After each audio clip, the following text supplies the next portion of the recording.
Good morning everyone. My name is Kuljit and I am going to teach you mathematics for class 7th. हमने अपने last video में cover किया था कि data handling को क्या होता है, उसमें कुछ इंपॉर्टेंट टॉपिक्स जैसे कि organisation of data, collection of data वो क्या होते हैं। उसके साथ ही हमने एक प्रॉपर्टी कवर की थी जो थी आपकी अर्थमेटिक मीन की प्रॉपर्टी। उसको आपको अच्छे से समझ में आ गया होगा। अगर आपने नहीं किया तो आप पहले वाली वीडियो चेक कर सकते हैं। चैनल के फ्रंट पेज पे जाके आप सर्च कर सकते हो, ठीक है, आपको वहाँ पे मिल जाएगी। ओके, आज हम नेक्स्ट स्टार्ट करेंगे हमारा नेक्स्ट टॉपिक जो कि है आपका रेंज और डाटा हैंडलिंग के ही कुछ टॉपिक्स आगे उनको हम ब्रीफली डिस्कस करेंगे, जिसमें हमारा कवर होगा mode of the data, range of the data और मीडियन ऑफ द डाटा, उसके बाद और टाइप्स ऑफ डाटा के टाइप की। ठीक है, चलिए स्टार्ट करते हैं हमारा आज का टॉपिक। तो आज का हमारा टॉपिक है सबसे पहला रेंज। रेंज क्या होती है बच्चे?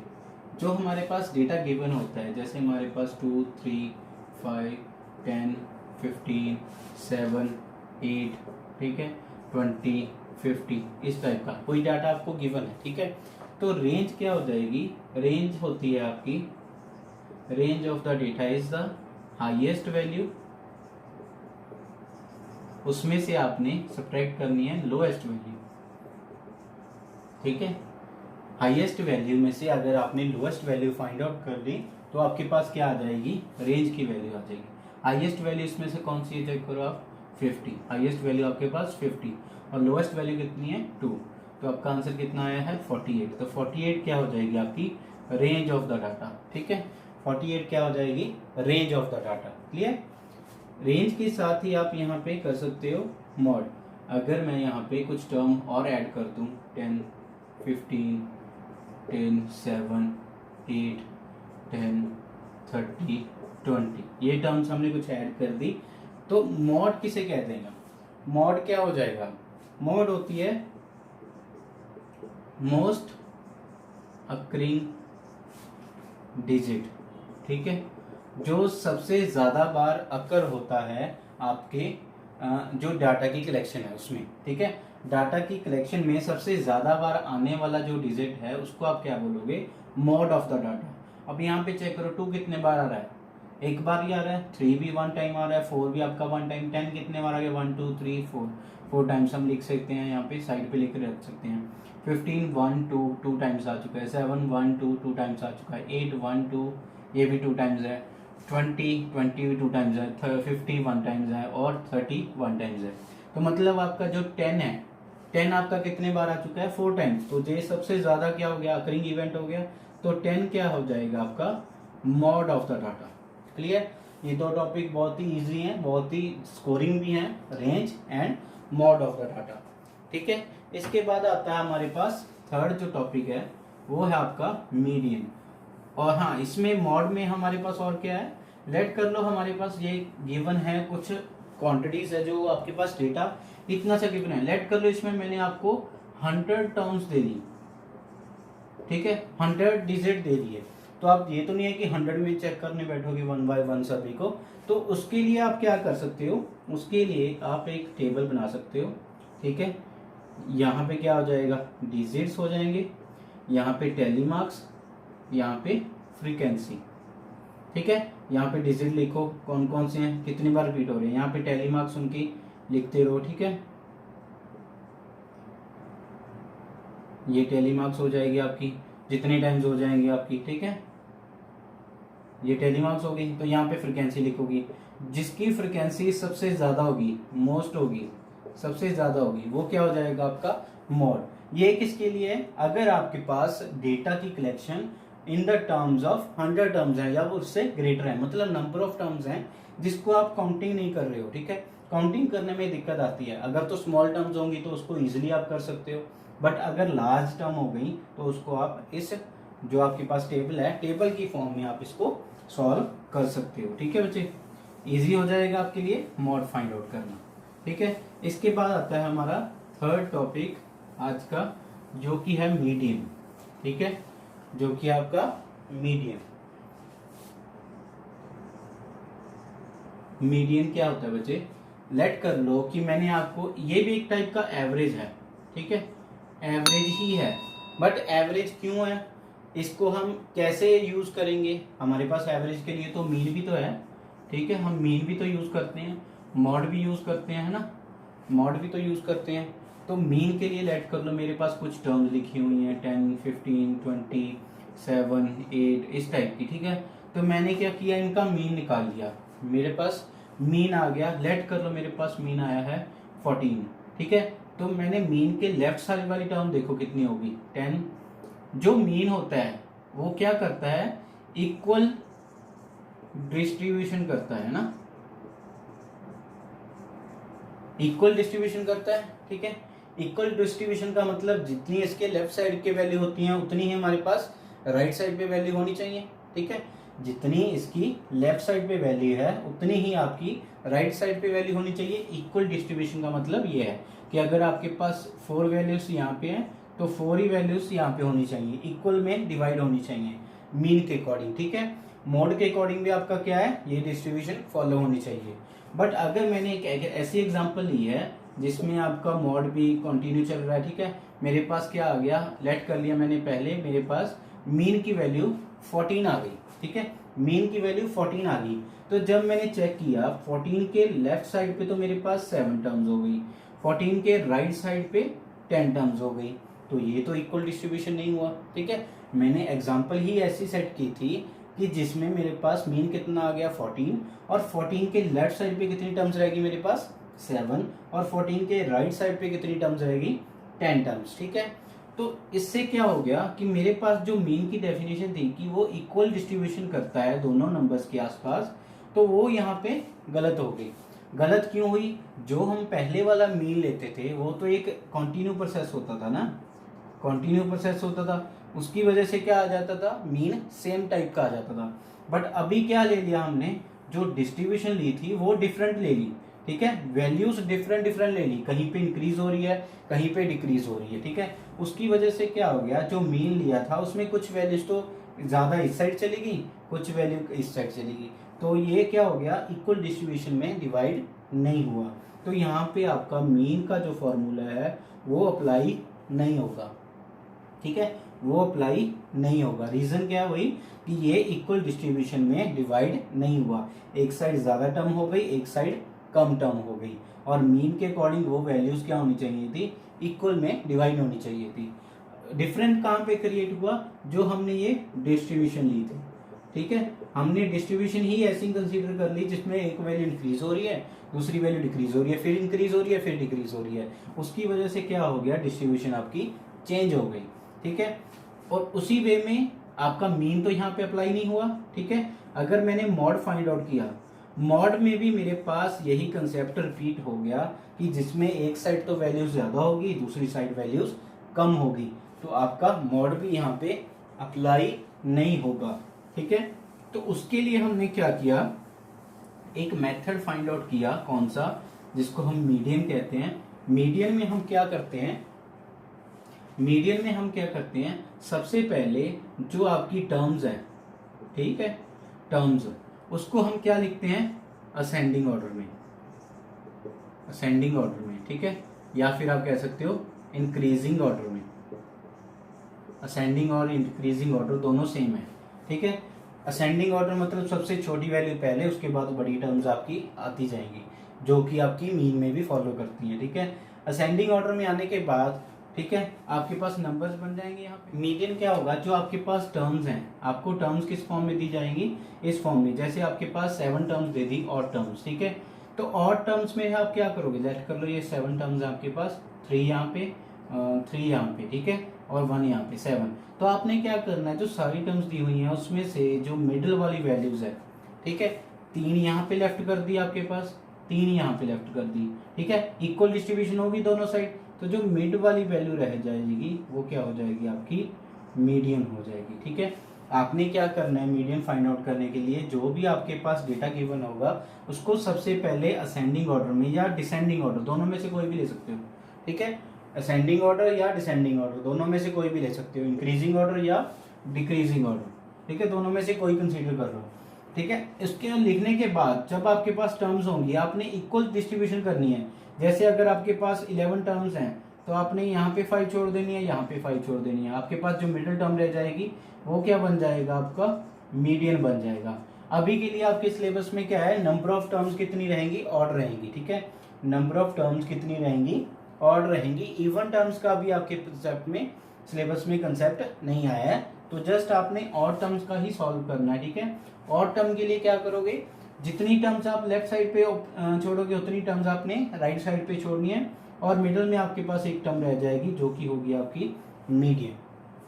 और एक चीज का ध्यान क्या रखना है, मीन, मीडियन और मॉड, ये कभी भी आपके सेम हो भी सकते हैं, ठीक है, और नॉट सेम भी हो सकते हैं। कब मतलब ये है कि सभी की वैल्यू सेम आ भी सकती है और नहीं भी आ सकती है। कंपल्शन नहीं है कि सभी की वैल्यू सेम आएगी, और ये भी कंपल्शन नहीं है कि सभी की वैल्यू डिफरेंट आएगी, ठीक है। तो सेम पॉसिबल भी है और सेम इम्पॉसिबल भी है, दोनों पॉसिबिलिटीज हैं, ठीक है। क्लियर हुआ बच्चे, मीडियन का टॉपिक सभी को समझ में आ गया, आई होप ये आपको कवर हो गया होगा। इसके बाद आता है आपके पास बार ग्राफ की टाइप्स। हमने पहले कुछ टाइप्स पढ़ी हुई है ना, ग्राफ, ठीक है, ग्राफ्स अभी रीड करेंगे हम। ग्राफ्स क्या होते हैं, हमारे पास काफी हमने पढ़े हुए हैं पहले वाली क्लासेस में भी। बार ग्राफ होता है ना, पिक्टोग्राफ होता है, हिस्टोग्राम भी होगा एक आपको आगे जाके, ठीक है। ये क्या हो गया बार ग्राफ का, इसको बार की फॉर्म में, इस फॉर्म में लिखते हैं आप, है ना, इस फॉर्म में लिखते हो। पिक्टोग्राफ में क्या होती हैं, पिक्चर्स छपी होती हैं इस फॉर्म में। हिस्टोग्राम भी एक टाइप का ऐसा ही होता है बट उसमें गैप नहीं होता, ठीक है। तो ये आपके डिफरेंट डिफरेंट टाइप के ग्राफ हो जाएंगे। हमारे में जस्ट हमने बार ग्राफ को डिस्कस करना है अभी। बार ग्राफ में दो टाइप्स हैं आपकी, ठीक है, दोनों टाइप्स एक साथ करवाता हूं आपको। ग्राफ बनाना है हमने,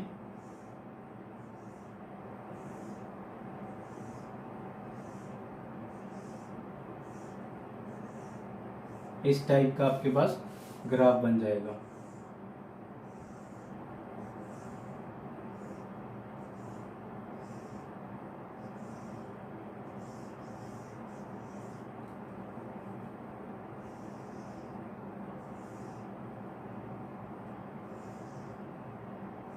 ठीक है, इस टाइप का ग्राफ। ये तो है आपके पास सिंगल वैल्यू के लिए, ठीक है। अगर आपके पास सिंगल वैल्यूज दी हुई हैं, सिंगल वैल्यूज का मतलब क्या है, आपके पास एक टेबल दिया हुआ है, ठीक है, यहाँ पे मंथ दे दिए, ठीक है, मंथ हो गए, यहाँ पे वैल्यूज होगी, ठीक है। और यहाँ पे क्या हो गया आपके पास,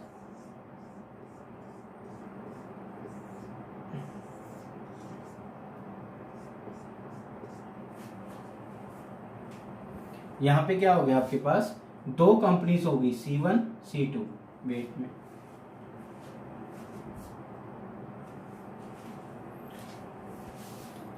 इसमें क्या हो जाएगा हमारे पास, यहाँ पे ईयर है, ठीक है, 2002, 3, 4, 5, 6, और यहाँ पे उनकी ग्रोथ है 1 मिलियन, 2 मिलियन, 3 मिलियन, ठीक है, 4 मिलियन, 5 मिलियन।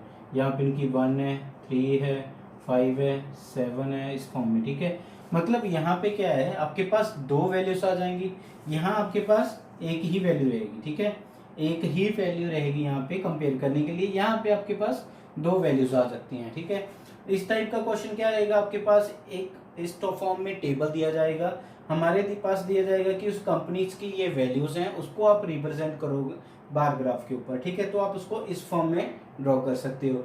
यहाँ पे आपको टेबल दिया जाएगा दो कंपनीज का, उसको आपने क्या करना है, कंपेयर करना है in the form of bar graph. तो यहाँ आपके पास क्या हो जाएगा, दो दो टेबल आपने ड्रॉ करनी है बार ग्राफ की फॉर्म में, ठीक है। सेकंड क्या रहता है हमारे पास, चूज करना स्केल को, स्केल कैसे चूज करना है, ठीक है। जो तो आपके पास वैल्यूज रहेंगी, ठीक है, जो आपके पास ये वाली वैल्यूज है 2, 4, 3, 1 मिलियन, 2 मिलियन, 3 मिलियन, वो तो आपकी यहाँ पे रहेंगी वर्टिकल एक्सिस पे, ठीक है, वर्टिकल एक्सिस जिसको आप बोलते हो वाई एक्सिस, ठीक है, ये आपकी वर्टिकल एक्सिस या फिर वाई एक्सिस। और जो आपकी मंथ रह गए या ईयर रह गए, वो आपकी कहाँ पे रहेंगे, हॉरिजॉन्टल एक्सिस पे, यहाँ पे, ठीक है, जो कि आपकी एक्स एक्सिस, ठीक है। अगर आपके पास लेट कर लो यहाँ पे 0 है, यहाँ पे सीधा 10 आ गया, फिर 20, फिर 30, ठीक है। अगर 10-10 का गैप आ रहा है तो इजी है, ठीक है। अगर आप ये कर रहे हो 0 के बाद 40 फिर 60 फिर 80, तो आपने क्या करना है, यहाँ पे इस फॉर्म में एक डॉट लगा देना है जो कि रिप्रेजेंट करेगा यहाँ पे थोड़ा सा गैप था, उसके बाद हम कंटिन्यू से कवर कर रहे हैं हमारी वैल्यूज को। तो ये थोड़ा सा डिफरेंस है आपका यहाँ पे चेक करने के लिए। क्लियर। तो ये दो टाइप के आपके ग्राफ्स थे, ठीक है। बार ग्राफ दोनों टाइप के मैंने आपको करवा दिए हैं कि एक सिंपल बार ग्राफ है, दूसरा बार ग्राफ है कि आपने कंपेयरिंग कैसे करनी है, ठीक है। क्लियर सभी को, किसी को कोई डाउट इसमें? और इसके बाद क्या आता है हमारे पास, इसके बाद आता है लास्ट टॉपिक जो कि है आपका प्रोबेबिलिटी। प्रोबेबिलिटी और कह सकते हो चांस। सबसे पहले आता है चांस, उसके बाद आता है हमारे पास प्रोबेबिलिटी, ठीक है। चांस हम सभी डेली यूज करते हैं, ठीक है, कि कितने % चांसेस हैं कि आज रेन होगी, कितने % चांसेस हैं कि आप विन कर जाओगे किसी गेम में, ठीक है, कितने % चांसेस हैं कि आप जो वैल्यूज आपको दी गई हैं वही आपकी करेक्ट है। तो वो क्या हो जाते हैं आपके चांस। मतलब आप किसी वैल्यू को कंसीडर करते हो, ठीक है, वैल्यू को कंसीडर किया, उसका वो हो भी सकती है और नहीं भी हो सकती, ठीक है। दोनों पॉसिबिलिटीज हैं, वो हो भी सकती है नहीं भी हो सकती। ये क्या हो गया, एक टाइप का आपका चांस हो गया। जैसे अगर आप एक कॉइन टॉस कर रहे हो, कॉइन टॉस कर रहे हो तो आपके पास हेड आ भी सकता है और टेल भी आ सकता है। ये क्या हो गया, आपका चांस हो गया कि आपके चांस हेड आने के कितने चांस हैं और टेल आने के कितने चांसेस हैं, वो आपका क्या बन जाएगा, चांस। और प्रोबेबिलिटी क्या होगी, उसको मेजर करना, ठीक है। ये तो जस्ट हम कह सकते हैं कि चांस है, चांस है कि वो पास हो जाएगा, ठीक है। हम उसको थ्योरेटिकली तो नहीं कर रहे ना, प्रैक्टिकली नहीं कर रहे, थ्योरेटिकली बता रहे हैं जस्ट। प्रोबेबिलिटी क्या होगी, उसको हम मेजर करना नंबर्स की फॉर्म में। प्रोबेबिलिटी क्या हो जाएगी फिर, उसके कितने % चांस है कि वो पास होगा ही होगा। वो प्रोबेबिलिटी हमने कैसे फाइंड आउट करनी है, occurrence of an event. Probability क्या होगी, प्रोबेबिलिटी को हम क्या बोलेंगे, chance of occurring an event, ठीक है। ये तो पहले थे हमारे पास चांस क्या क्या है, ठीक है, क्या क्या चांस हो सकते हैं और चांस होने का कितने % है हमारे पास, चांस कब होगा, ये हो गया आपका प्रोबेबिलिटी का। इसको फाइंड आउट करने का मेथड क्या है, जो आपके फेवरेबल केसेस होंगे, ठीक है, फेवरेबल केसेस या event divide by total number of event. यहाँ पे भी इवेंट आ सकता है, ठीक है। चांस और प्रोबेबिलिटी में डिफरेंस समझो। चांस तो क्या है, जस्ट आप चांस ले रहे हो कि हाँ हेड भी आ सकता है टेल भी आ सकता है, ठीक है, आपने जस्ट बोल दिया। प्रोबेबिलिटी का मतलब क्या हो गया, उसको रिप्रेजेंट करना नंबरिंग फॉर्म में। और प्रोबेबिलिटी की डेफिनेशन क्या हो जाएगी, chance of occurring an event, उस इवेंट होने के कितने % चांसेस हैं, ठीक है, परसेंटेज में उसकी वैल्यू बताना, वो क्या होता है आपकी प्रोबेबिलिटी। ये जस्ट आपके चांस होगा या नहीं होगा ये बता रहा है, ठीक है। चांस का मतलब क्या होगा, इन दोनों में से कोई भी आ सकता है। प्रोबेबिलिटी क्या हो गया, उसके कितने % हैं उसके अकर होने के, कितने % की वैल्यू है, ठीक है। जैसे मैंने अभी हेड और टेल की वैल्यू बताई आपको, मैंने बोल दिया कि आप हेड होने की प्रोबेबिलिटी बताओ।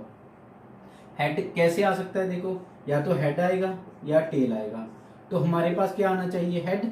तो फेवरेबल में कितना हो गया, एक ही होगा ना, तो अगर हेड की बात कर रहे हैं तो हेड ही आएगा। और टोटल कितने केसेस हैं, टोटल हेड और टेल 2 केसेस हैं, तो हेड आने की प्रोबेबिलिटी कितनी हो गई, 1/2। ऐसे ही अगर आप डाइस की बात करो, डाइस के कितने हैं केसेस, आप 1 भी आ सकता है, 2 भी, 3 भी, 4 भी और 5 भी एंड 6 भी। अगर मैंने आपको बोल दिया कि इवन नंबर आने की प्रोबेबिलिटी कितनी है, इवन नंबर कितनी है, देखो फेवरेबल लिखेंगे हम, डिवाइड बाय टोटल लिखेंगे। तो फेवर में कितनी है, इवन, ये भी इवन है, ये भी इवन है, ये भी इवन है, 3 इवन हो गए, फेवर में लिख दिए। टोटल कितनी है, 1 2 3 4 5 6, टोटल कितनी है 6। इसकी प्रोबेबिलिटी कितनी आ गई, 1/2। तो ये क्या था आपका last topic, chance and probability का, जो कि आपका लास्ट टॉपिक था इस चैप्टर का। आई होप ये आपको समझ में आ गया होगा। अगर नहीं समझ में आया तो आप मुझे व्हाट्सएप कर सकते हो, डिस्क्रिप्शन में मेरा व्हाट्सएप नंबर भी दिया हुआ है। नेक्स्ट वीडियो के लिए आप मेरे यूट्यूब के चैनल को लाइक और सब्सक्राइब जरूर कीजिएगा। Thank you.